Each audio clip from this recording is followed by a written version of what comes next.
Pag nakatapos ka sa karera na to, bilib ako sa'yo. Mamaya makikita nyo kung bakit. Good day mga idol. Recently, sumali tayo sa Shimano Gravel X. Kung saan merong nangyari na first time lang nangyari sa vlog natin. Grabe yung naging kondisyon ng karera. Sa sobrang putik ng race course, yung ibang mga racer humihinto sa ilog para hugasan yung kanilang bisikleta. Tara, samahan nyo ako mga idol. First time ko lang sasali sa ganitong klase ng karera. Nadali pa.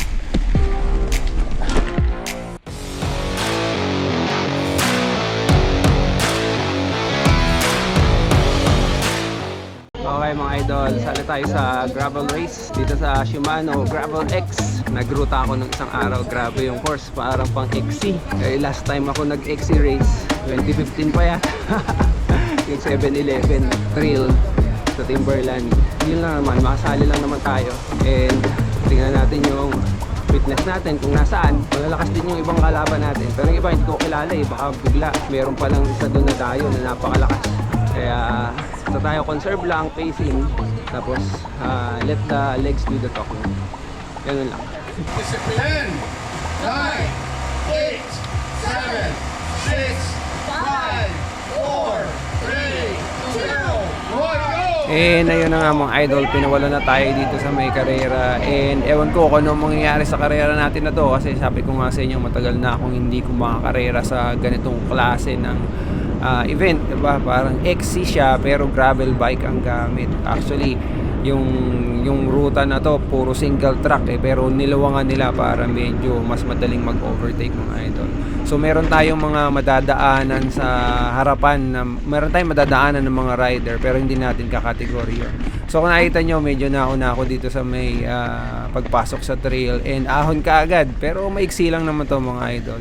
Yung course natin nasa 8 kilometers per lap yata ito, tapos nasa 80 to 90 meters elevation gain per lap. So kung 90 times kung times 3 is 27 to 170 meters elevation gain. Mababa lang naman mga idol.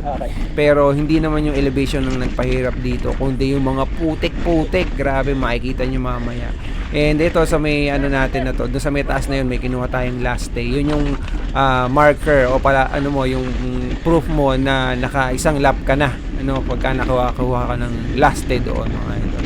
So ito yung mga kalaban natin nasa umaahon na yan. Tapos meron tayong mga riders na nasa likod. Actually rider lang, isa lang yung nasa likod natin. Si Jebis Aguila, siya yung Tour of Patabungkay champion dun sa age category namin last year.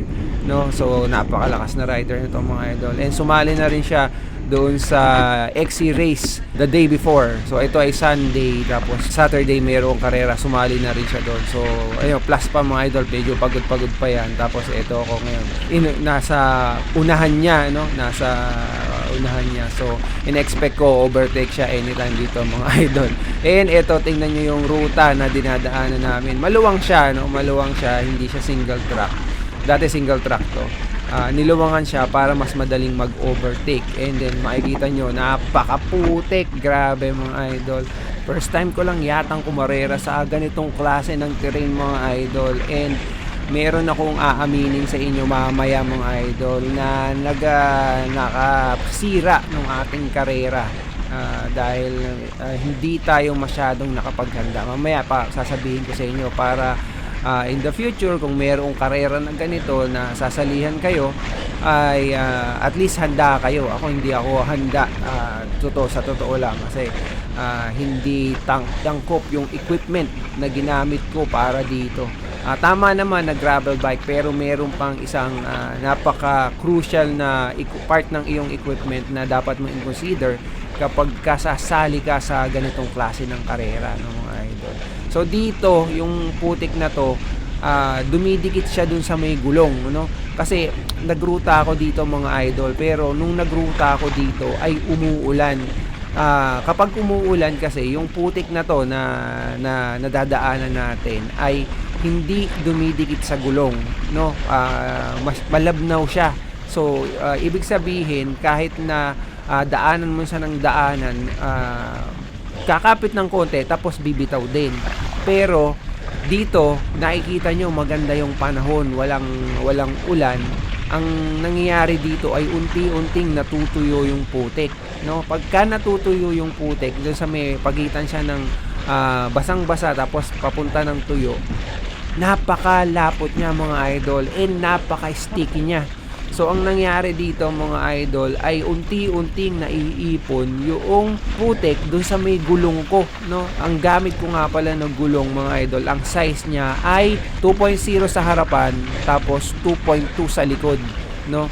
Kasi nga dahil nung nagruta ako hindi dumidikit yung putik, inakala ko o inassume ko na ganun yung magiging kondisyon sa karera, pero itong kondisyon na to hindi ko to napagplanuhan, na ang nangyari ay yung ginamit kong tire size ay hindi angkop para dito.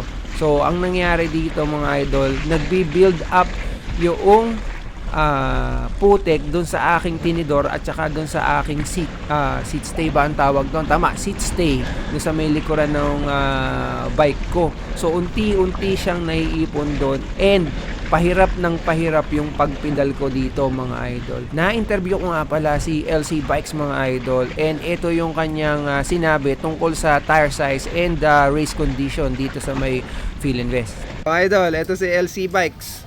Oh, ano masasabi mo sa karera? Second day, parehas epic. Parehas epic, ano? Ano yung Mahirap yung una, yung MTB. may MTB? Ano ang tire choice mo dun sa MTB? 2.4 Aspen, tsaka Aspen ST. Ano ang naranasan mo sa 2.4? Kayod lahat, as in hakot lahat. Pero nung una, okay naman, rollable naman. Kaya lang, nung uminit, natuyo, wala na, hindi na naikot. Ayaw na umikot. Natapos mo naman. Natapos naman. Tawag dito, yung last part, umulan na, kaya Umikot na. Oo. nakatapos naman, 5th place, kahapon. 5th place. Ay ngayon. Hindi ko pa alam. Hindi mo pa alam. Lapit-lapit din. Eto naman. DJ, nagulat ako. Sa bulpot. Sabi ko pala ulit pre, sabi ko. Ano size, tire size mo ngayon? Ito, pinaltan ko ng 700 by 40C. 40C. Oo. 40C dapat, ano? Pirelli Cinturato Gravel RC. Yun, no? Yun ang pagkakamali ko mga idol. 50 ano yun? 53, 53 yung gulong ko. Kaya wala clearance. Nung natuyo yung putik, kumapit na ng kumapit, ayaw nang gumulong. Nasa ko na kahapon, kaya originally 2.2 Oo. na MTB tires. Kaya pinaltan ko agad ura-urada kahapon. Sayang, sinabi mo sana sa akin eh. Diba lang? next time. Ayop! So yun nga mga idol, nakikita nyo napapamura na ako dito sa may karera na to dahil nga napakagrabe ng kondisyon, ano. Pagpasensyahan nyo na yung aking mga expletives na maririnig nyo dito sa may karera na to. May ikukwento nga pala ako sa inyo mga idol. Bago mag-start yung karera, nakabidahan ko si Jevis kasi sumali nga siya ng MTB XC noong previous day, diba, Saturday. Tinanong ko sa kanya kung ano nangyari. So dinescribe naman niya, same ng pagkaka-describe ni LC Bikes kanina, na talagang grabe yung ride na nangyari and maraming nabalian ng rear derailleur, maraming nasiraan. Naka-mountain bike pa yon mga idol. What more dun sa mga naka-gravel na maliit yung clearance ng tire at saka ng frame. Madami daw ng mga riders na hindi nakatapos or nag-DNF na lang dahil nga sa sobrang grabe ng kondisyon. Ang sabi rin niya na mas mainam pa raw na umuulan kasi yung putik ay hindi masyadong dumidikit kumpara dun sa gumaganda yung panahon na yung putik naman ay lumalapot. Pero anyway, dahil mahaba yung karera na to mga idol, skip na natin hanggang sa makarating tayo na sa medyo technical portion para medyo may excitement naman, hindi yung ganito na puro putik lang sa harapan yung nakikita nyo. Pero may papakita pala ako sa inyo, maganda pala to pagka aerial view kasi mayroong photographer na kumuha using drone, kinuhanan yung ibaba na to, yung racetrack na to. Tingnan nyo, ito maganda. Ito mga idol, tingnan nyo, ang ganda green na green, tapos yung pinakadaanan ay putik, grabe. Kung titingnan nyo, merong mga points dyan na pwedeng shortcut yung mga riders, pero ang maganda dito sa may gravel community ay hindi gumagawa ng kalokohan yung mga riders. Walang nag-shortcut, kahit na napakadaling mag-shortcut, makikita nyo, walang bakas na nag-shortcut mga idol.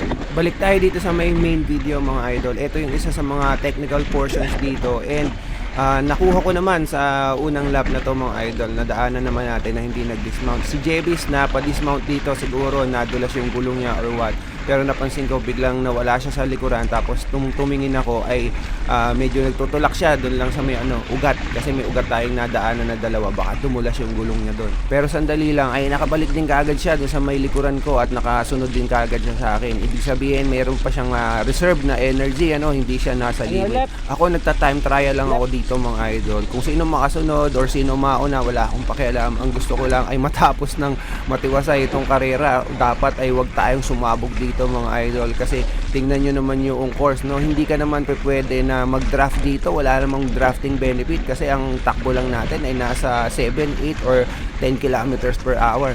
Actually, tinignan ko sa Strava, yung isang lap ko ay nasa 10.5 kilometers per hour lang yung takbo. Ganong kabagal yung naging average ko dito mga idol. Kaya kung may aatake tapos hahabulin mo para makadraft ka, parang walang benefit yon mga idol, kasi hindi ka naman makakasave ng energy. Ang pinakamagandang gawin talaga dito ay mag-pacing ka as if magra-ride ka ng 1.5 hour na solo mo lang na time trial. So kung merong overtake sa akin tapos aatake, pabayaan ko lang siya. Kung meron naman akong aabutan, hindi ko naman naatakihin din, basta dire-diretso lang yung ride ko. Marami ko ditong inabutan na mga galing sa ibang categories. Ang nangyari kasi dito ay staggered start. So unang pawawalan yung mga bata, tapos after 10 minutes papawalan yung susunod. So ganon mga idol. So marami kang mga riders na madadaanan sa trail. And ang maganda nga dito mga idol, mababait yung mga riders na nadadaanan, kasi nagbibigay talaga sila ng daan, hindi ka haharangin. Tapos pag narinig ka na darating, yung iba tatabi, yung iba naman magdi-dismount pa para padaanin ka, lalo na doon sa mga technical portions. And ito yung isa sa mga technical portions na yon mga idol. And unfortunately ay na-dismount tayo dito.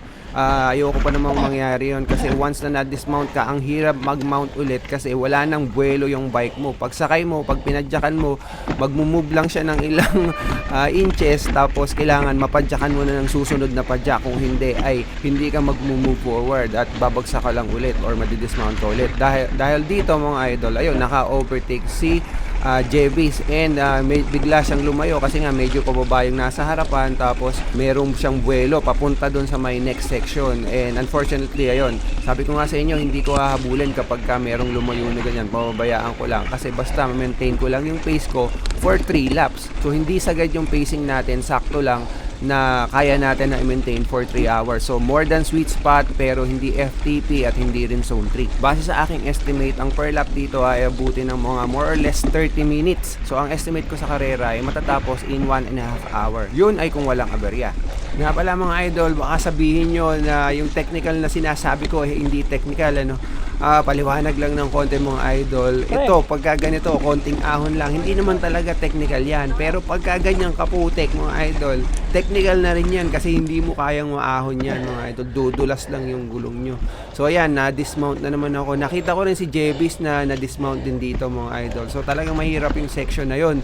Talagang kailangan lakarin. And ito yung sinasabi ko na once na na-stop ka, mahirap na siyang i-forward, lalo na ganyang kadikit yung putik mga idol. Kasi ayan, ang hirap na hirap ako dyan na i-forward. Dahil ayan, konting ahon lang, hinto na naman dahil dudulas lang yung gulong mo, wala siyang traction paahon. So yun mga idol, so medyo lumayo na ng lumayo sa akin dito yung yung kasama natin kanina si JB. So ayan, meron pang mga bato yan, mga drops yan mga idol. So yun, nakaligtas tayo dito sa may technical portion na sinasabi ko sa inyo. Then lilipat naman tayo sa isa pang portion dito mga idol. So ito mga idol, merong konting respite sa mga putik dito, and diretso tayo dun sa susunod na section. Yung kasing ruta dito mga idol ay siya parang pinagdikit, pinagduktong-duktong na single track, bawat isang bakanting lote merong part na parang ginawa nila ng ruta, para makapag-enjoy yung mga bikers dito, mga cyclists dito.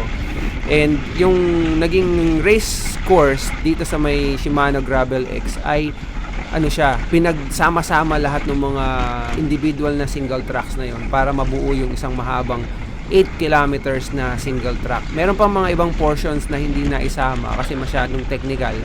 dahil basa. Kung tuyo naman siya, normal na technical lang, pero pagka basa kasi sabi ko nga sa inyo, konting ahon lang, nagiging cost na ng dismount. So technical na rin siya. And nakikita nyo, papataas na ng papataas yung sikat ng araw. And papatuyo na ng papatuyo yung pinaka dinadaanan natin ng putik. Habang tumatagal mga idol, palapot ng palapot yung putik at padikit ng padikit dun sa aking wheelset and papunta na rin dun sa may aking frame. So papakita ko sa inyo, meron akong nakita na picture doon sa may Facebook, no, na kuha sa akin. Pakita ko sa inyo yung sitwasyon ng aking wheelset at nung putik na to mga idol. Ito siya mga idol, and tingnan nyo yung dito sa may tinidor tsaka sa may gulong, yung pagitan niya mga idol, napakakipot niyan. Pati dun sa likuran mga idol, lalo na dun sa party ng chainstay. Sinagad ko kasi yung gulong na kasya dito sa may bike ko. Kung siguro ang gamit ko ay 40mm lang, hindi ako magkakaproblema ng ganito sa putik. Mahirap pa rin pumidal, pero at least magpo-forward pa rin ako. Pero ang nangyayari kasi dito mga idol, sobrang hirap ng pidalan kasi nakabara na yung putik doon sa may tinidor. Alam ito ng mga kumarera nung Sabado kasi ganito na yung na-experience nila. Kaya pagdating ng Linggo, nung kumarera ulit sila para sa Gravel X, nagnipis na sila ng gulong katulad nga nung sabi ni LC Bikes PH. Nakita ko rin si Jebby sa may picture mga idol,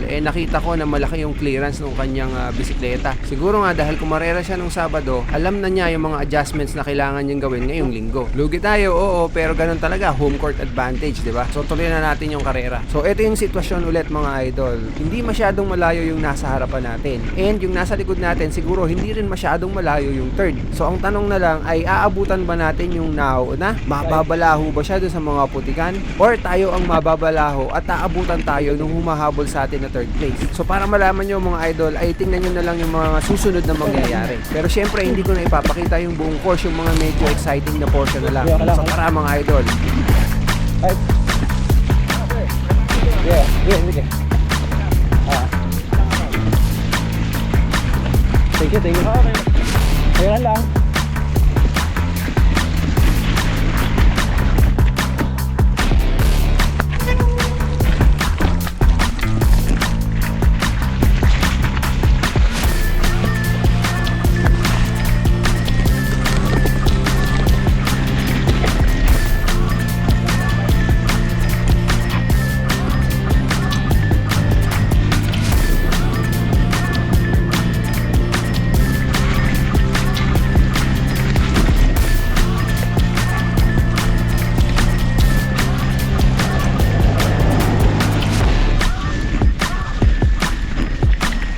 Nga pala mga idol, meron tayong madadaanan dito na ilalim ng tulay. Yung unang daan ko dito, nung nag-recon ako, nakakatakot kasi ang dilim-dilim. Pero nung karera, binaliwala ko na lang mga idol. Ang ginagawa pala ng ibang mga karerista dito, dahil sobrang putik, pagdadaan nila dito sa tunnel ay humihinto sila at naguhuga sila dun sa ilog. Hinuhugasan nila yung bisikleta nila dun sa ilog para mawala yung mga putik. Sayang, hindi ko naisip yun.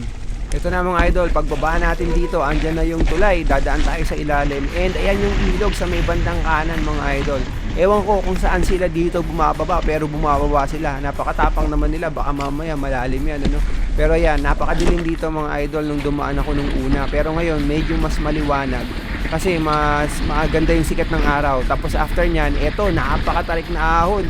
So wala na akong ginawa dito kasi dinerecho ko na lang. Tapos ayan, hindi umabot, and tulak tayo. Ang kinakakaba ko dito, baka mamaya abutan tayo ng third place, no? Kasi nagtulak tayo ng medyo mahaba-haba. Buti hindi tayo nabutan.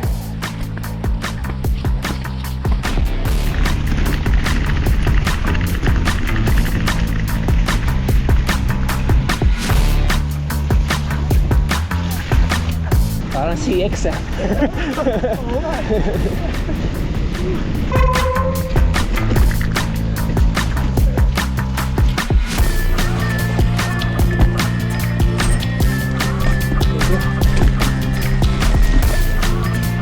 Andaan lang.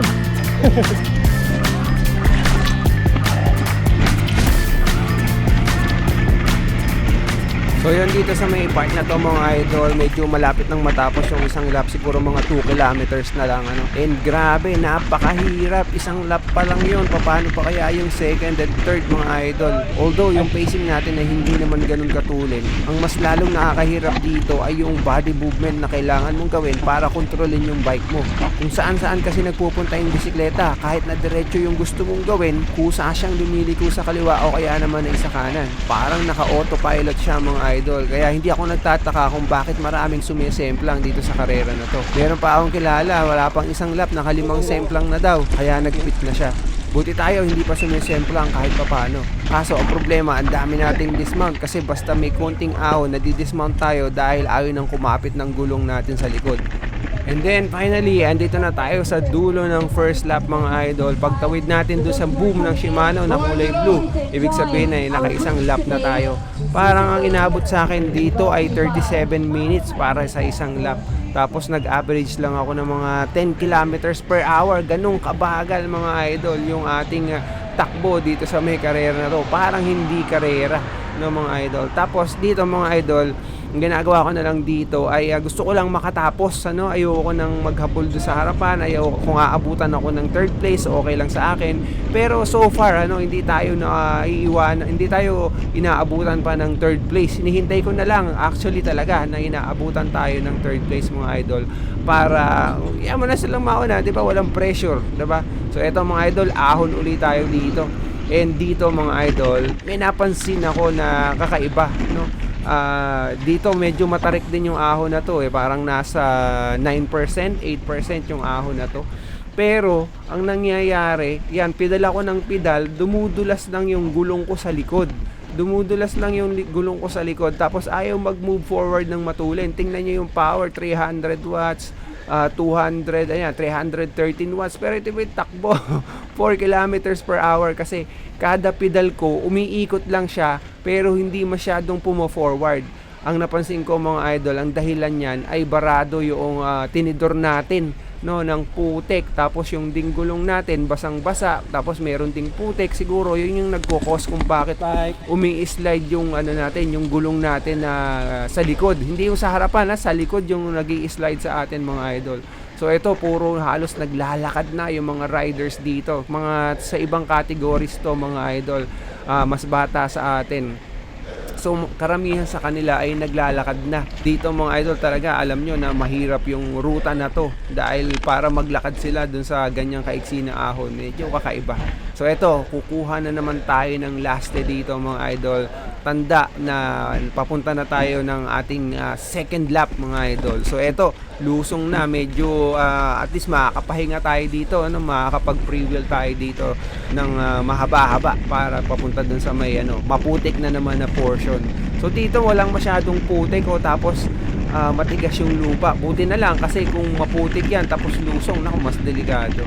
Pero pansinin nyo mga idol, mataas yung sikat ng araw, and yung kanina na medyo liquid na putik, ayun na, lalo nang lumapot dito mga idol. So yan yung magiging isa sa pinakapahirap dito sa ruta na to.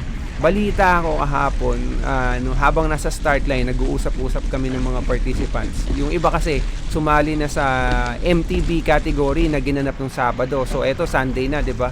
Nag-uusap-usap kami, and then sinasabi nila na napakarami daw na nasiraan kahapon, nabalian ng rear derailleur kasi nagbara yung kanilang wheelset pero tuloy pa rin yung kanilang pagpadyak. So ako mga idol, iniiwasan ko as much as possible yung putik, kaya ito nakikita nyo sa damuhan na ako dumadaan para lang maiwasan natin yung mga putik na madikit na yan. Yan yung madadaanan natin yan. Hindi naman siya naiiwan hindi naiiwan yung putik, sumasama dun sa may gulong. So ayan, pababa ng pababa lalo yung takbo natin, pabagal ng pabagal mga idol. So dito mga idol ay nabutan natin yung mga women's category, no. Ito yata yung second and third na women's, tapos nauna si Shane Yao mga idol. So dito maririnig nyo yung pacing strategy ko na sinasabi ko sa sarili ko lagi pagka dito sa karera. Try lang. Maintain. So yan mga idol, nire-remind ko lang yung sarili ko na mag-maintain lang ng tamang pacing, huwag masyadong malakas, huwag masyadong mabagal, Tunang natin ng second place. para lang ma-maintain natin yung position natin mga idol. And ito na nga yung putik na napakalapot mga idol, and ito yung pinaka ayoko talaga dito. Halos ayaw nang umusad yung bisikleta ko dito, punong-puno na yung harapan ko ng gulong tsaka yung likod na gulong dun sa may seat stay at tsaka sa chain stay area. Etong isang portion na medyo technical na nung una ay nadaanan ko na hindi ako napahinto, ngayong second lap ay napahinto na ako dito dahil ang hirap na talagang pedala ng bike ko. Wala na siyang momentum. Hindi rin ganito yung putik kanina nung unang daan namin dito. Parang after 37 minutes na naarawan siguro, natuyo na mga idol.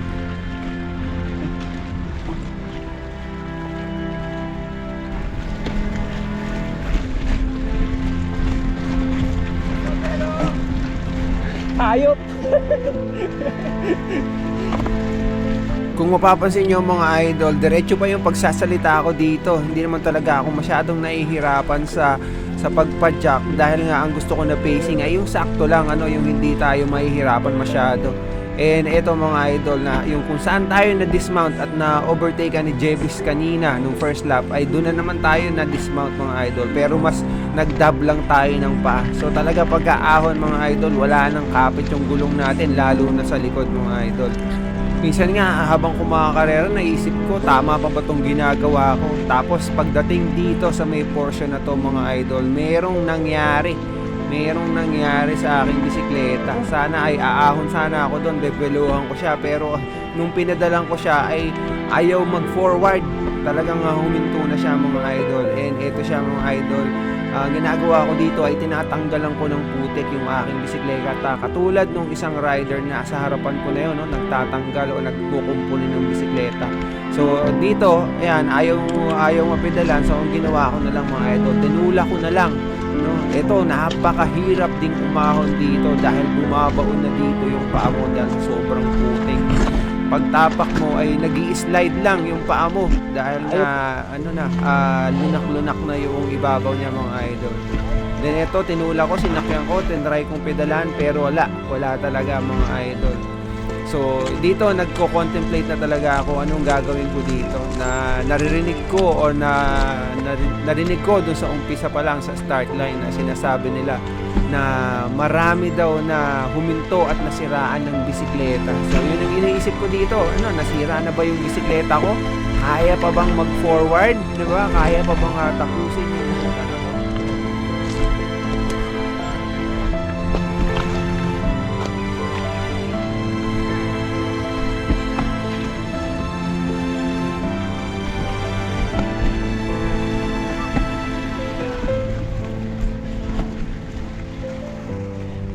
dito sa part na to mga idol, tinatry ko na talagang i-diagnose yung aking bisikleta ko, ano ang problema. Pag pinaiikot ko siya ay lumalagitik lang, tapos umiikot naman siya pero humihinto rin kagad.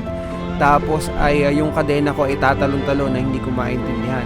Tinatry ko ditong i-clear yung aking tinidor, tinatry ko rin i-clear yung gawin ng bottom bracket, yung gawin ng seat stay, chain stay, yung front derailleur, yung pinaka-plato, pati na rin yung sprocket na puno rin ng putik. Tapos after kong i-clear ay talagang ayaw pa rin gumana, kaya nag-decide ako na itulak na lang muna siya hanggang makarating din sa may simento kasi baka mamaya mapidalan ko pagdating doon.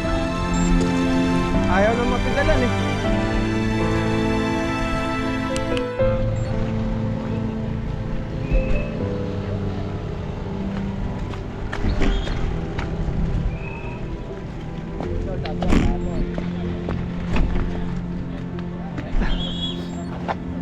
Ilang minuto ko rin inaayos dito na nakahinto ako mga idol, and talagang hindi ko ma-diagnose kung ano ang problema. Mostly natanggal ko na yung putik sa gulong, tsaka sa seat stay, chain stay, at tsaka doon sa may front derailleur area, pero parang sa may rear derailleur ang problema. Pansin nyo dito mga idol, habang pinapaikot ko ay tumatalon-talon yung kadena, tapos humihinto rin yung aking plato, ayaw umikot ng dire-diretso.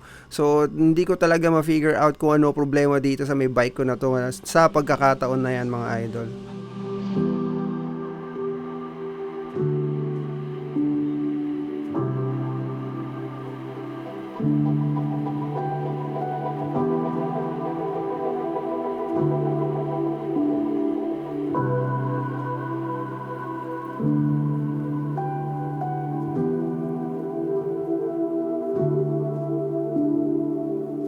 So yon mga idol, eventually ay nag-DNF na ako. This is my first ever DNF sa lahat ng karera na sinalihan ko. Naisip ko kasi baka masira yung bisikleta ko, lalo nang mapapamahal yung gastos. Alam ko yung iba kahit na maraming aberya ang nangyari ay dumiretso pa rin sa karera. Pero ako, ewan ko ba, pinanghinaan ako ng loob nung ganito nangyari sa bisikleta ko. Lesson learned mga idol, kasi hanggang ngayon ay nanghihinayang ako. Naisip ko na pwede ko namang lakarin yung natitirang mga 12 kilometers para ba basta makatapos lang. Kaso ganun talaga eh, yun na yung naging desisyon ko, so wala na akong magagawa. Doon sa recent unrestricted, kahit na naflatan ako at nagkumpuni ako ng bike for almost 20 minutes, dinerecho ko pa rin, pero bakit dito hindi na? Basta ewan mga idol, sa susunod hindi ko na gagawin tong mag-DNF kasi napakasama sa pakiramdam. So eto mga idol, tingnan nyo, kahit malinis na yung bisikleta ko, ayaw pa rin umiikot ng matino nung aking crankset. Merong umiipit na hindi ko maintindihan dito sa may rear derailleur. So yan talaga yung hindi ko ma-figure out habang puno ng putik yung bisikleta ko. Kaya isa na rin yan sa mga naging factor kung bakit ako nag-decide na mag-DNF na lang. Later on, nung wala na sa bike cleaning stand yung aking bisikleta, ay pinag-aralan ko talaga kung bakit ba ganito na ayaw umikot. And nakita ko mga idol na eto pala yung dahilan. Narrow wide nga pala yung pulley ko mga idol. Ang problema dyan sa ganyan mga idol, kapag ka hindi nakasakto yung ipin doon sa may kadena, ay hindi siya iikot ng matino. Alam yan ng mga naka-single chainring mga idol. So kaya pala ayaw umikot ng matino yung aking crankset kasi dito umiipit sa may rear derailleur. Diyos ko po, napakasimple, pero kung puno ng putik yan mga idol, medyo mahirap i-diagnose. First time kasi nangyari sa akin na ganyan yung nangyari, yung ayaw pumasok na ganyan. At least next time, kapag ka nangyari ulit, alam ko na gagawin ko. Ay buhay. Grabe. Kaya na itong pitalan. Yun na, kaya ng pitalan. So yun lang mga idol, lesson learned. Kapag ka ganitong katindi ang putek, dapat manipis lamang yung gulong, and dapat hindi sumuko kahit na namali ka ng choice. Dapat linisin mo lang yung bike mo tapos mag-ride ka ulit. Pero ewan ko ba bakit sa pagkakataon na yun ay sumuko ako at huminto. Ang laki tuloy ng pagsisisi ko mga idol. Kung nag-enjoy kayo sa video na to mga idol, please consider subscribing. Please comment, like and share na rin mga idol. Thank you nga pala sa Green Planet sa pag-ampon at pagtulong sa amin sa karera na to. At least nagkaroon kami ng bahay kahit sa race day lang. Hanggang sa muli! Peace!